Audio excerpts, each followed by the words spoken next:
எங்களால் தனியாக பிடிக்க முடியுன்ற தம் எங்கள்கிட்ட இல்லை, இன்னொரு கட்சி வந்தால் பரவாயில்லன்றதனுடைய ஒரு மறைமுகமான ஸ்டேட்மெண்ட்டு தான் அது. அப்படி இருக்கும்பொழுது எங்களுக்கு யார் வந்தாலும் பெட்டர் தான், எங்களுக்கு ஒரு வேல்யூ அடிஷனாக இருக்கிற வரைக்கும் ஓகேன்ற மனநிலை தான் ஒரு தாவேக்கான்ற கட்சி மேலே ஒரு அனுதாபமோ இல்லை அந்த கட்சி நல்லா வரணும்னு நினைக்கக்கூடிய ஒரு தாவேக்கா தொண்டருக்கு நிச்சயம் இருக்கும்.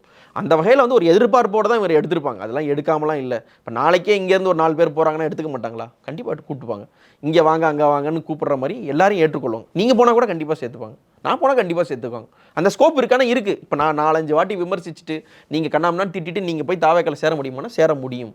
அவங்களுக்கு வந்து இந்த எலெக்ஷன்ன்றது வந்து ஒரு மிகப்பெரிய ஒரு மேடை, அந்த மேடையில் அவங்க ஜெயிக்கணும். இந்த எலெக்ஷனில் அவங்க சப்போர்ட் பண்ணுறவங்க வேணும். இன்னும் 30 வருஷம் கழிச்சு விஜய் சப்போர்ட் பண்ணுவாரா பண்ண மாட்டாரான்ற அனுமானம்லாம் அவங்களுக்கு அப்புறம், லாயலாக இருப்பாங்களா அது அப்புறம். இந்த எலெக்ஷனில் ஜெயிக்கக்கூடிய பந்தய குதிரைகள் வேணும். அப்படி ஒருத்தர் வரும்பொழுது அவங்களுக்கு இதில் வந்து ஏன் வந்தாங்க போனாங்க எடுத்தாங்க இந்த இதெல்லாம் இருக்காது. ஆனால் வர்றவங்க எல்லாருக்குமே திடுப்புன்னு தூக்கி ஒரு பெரிய போஸ்ட் கொடுத்துட்டு ரொம்ப கஷ்டப்பட்டுட்டு இருக்க விஎம்ஐ ஆட்களுக்கு பிரதிநிதித்துவம் இல்லாமல் போகுமோ அப்படின்ற ஒரு பயம் வந்து நிச்சயமாக உருவாகிருக்குன்னு. மக்கள் எப்படி இப்போ இதை பார்ப்பாங்க? இந்த மக்கள் இதை பற்றிலாம் கவலை கிடையாது.